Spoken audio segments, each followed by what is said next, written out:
2019년 4월 24일 아시아나항공 관련 기사들의 문제점에 대해서 파악해 보도록 하겠습니다. 포털에 올라온 각종 기사들을 보면 마치 아시아나항공이 정상화되든지 아니면 대규모 자본 확충으로 인해서 아시아나항공이 곧 정상화가 될 것이라는 그런 의미로 굉장히 부각되는 모습을 보여줄 수가 있습니다. 또한 아시아나항공 인수 후보자로 큰 대규모 자금을 가지고 있는 한화, SK, CJ 등이 거론되고 있습니다. 하지만 한화, SK, CJ 같은 그룹들은 전혀 아시아나항공 인수에 대해서 언급을 안 하고 있는 그런 실정입니다. 그런데 이 부분에서 가장 문제되는 것은 바로 채권단의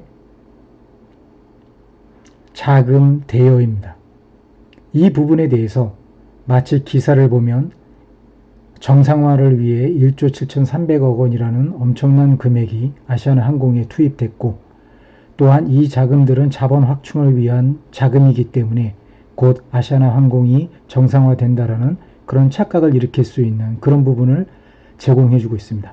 그러나 이 부분에서 좀 더 깊이 있게 살펴봐야 될 것은 이 자금이 결코 정상화나 대규모 자금 확충이 아니라는 부분입니다. 현대인들은 포털이나 각종 뉴스를 접할 때 타이틀을 보고 그 내용을 정확하게 보지 않는 경향이 있습니다. 그런 의미에서 본다면 이 뉴스 기사들은 충분히 오해를 살 만한 부분이 있다라고 보여집니다. 이 부분이 어떤 식으로 왜곡되고 또 이 기사를 보고 있는 많은 기사를 접하고 있는 시청자나 아니면 구독자들에게 오해를 줄 수 있는 부분인지 좀 더 깊이 있게 살펴보도록 하겠습니다.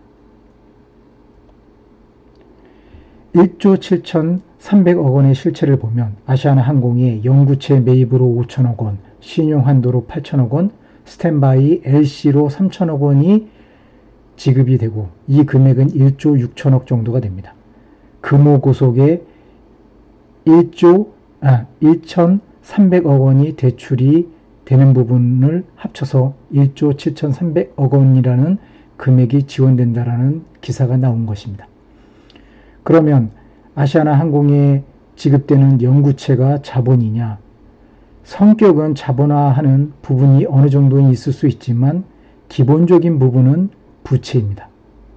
또한 신용한도 8천억 원은 만일에 아시아나항공이 자금이 필요하지만 즉시 자금 대출이 어려운 경우를 대비해서 한도를 8천억으로 만들어 놓은 신용을 제공한다.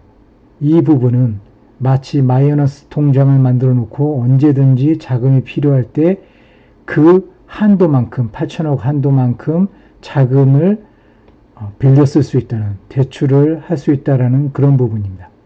스탠바이 LC 3천억 부분은 만일에 아시아나항공이 채무가 발생했을 때 아시아나항공이 채무에 대해서 갚을 능력이 부족했을 때 1차로 아시아나항공이 지급을 해야 되지만 그러지 못한 경우를 예비해서 은행이 스탠바이 LC를 통해서 3천억 정도를 지급해 줄 수 있다. 채무를 변제해 줄 수 있다는 부분입니다.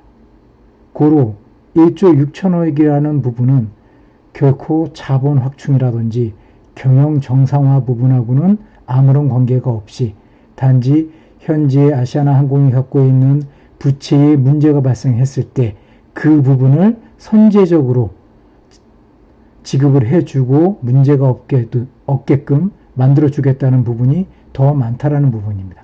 또한 금호 고속은 1,300억 원의 대출을 승인받았지만 그 부분은 금호 산업이나 아시아나항공으로 이어지는 금호 아시아나의 지분구조상에서 최상위 부분에 해당되는 금호 고속의 재무적인 부분이 문제가 됐을 경우 금호 아시아나항공의 매각에 지대한 영향을 끼칠 수 있다라는 그런 부분이 있기 때문에 1,300억 원의 대출을 승인한 것으로 보여집니다. 결코 이 부분이 자본 확충이나 경영 정상화하고는 아무런 관계가 없다라는 부분을 정확하게 인지를 한다라면 아무 문제가 없겠지만 단순하게